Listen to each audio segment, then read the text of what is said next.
Forecast with Thomas Geboy. Weather rates certified 11 years in a row.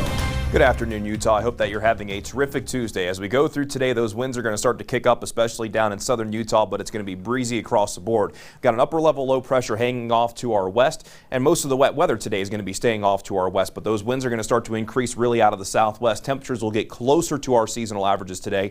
Still going to be relatively on the cool side, but with those stronger winds and dry conditions down south, we need to make sure that we avoid any outdoor burning, and those winds could increase even more as we make our way into Wednesday, and we'll have more fire alerts that go into effect. We'll talk more about that in just a moment. But here's a look at the bigger picture on the satellite and radar, and you can definitely tell where we have that upper level low pressure. Meanwhile, back at home, winds are increasing out of the southwest. The radar trying to show something, but we're looking at dry conditions here, while areas in northeast Nevada are indeed seeing some times of wet weather, and that will likely continue to be the case throughout the day. And by tomorrow, that's when the low pressure will start to move into our neighborhood.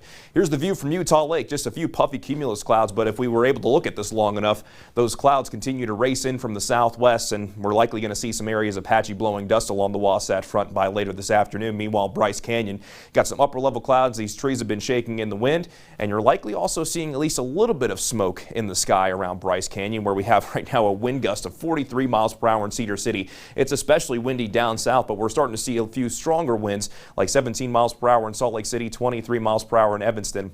And we have a wind gust of 24 miles per hour over in Ely. But because of that blowing dust potential, we are expecting moderate air quality from Davis County southward, including the Uinta Basin.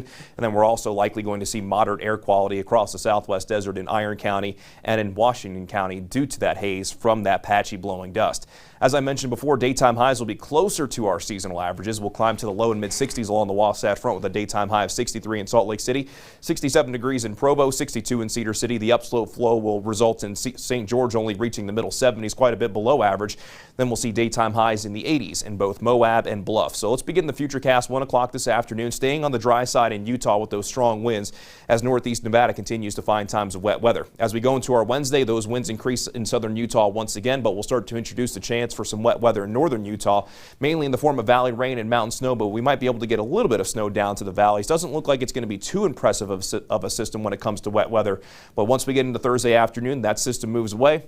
High pressure will be settling in, then we'll be warming up in a big way as we round out the work week. But for tomorrow, we will see multiple wind advisories go into effect for a lot of southern Utah, as we could see wind gusts upwards of 55 miles per hour. And with the dry conditions, warmer temperatures, and just with the dry conditions in general, we will have a red flag warning that goes into effect for parts of southwestern Utah. Can't stress enough, tomorrow and today for that matter, not going to be any day to do any outdoor burning. For St. George, we get middle 70s the next few days, as daytime highs will be in the middle 70s.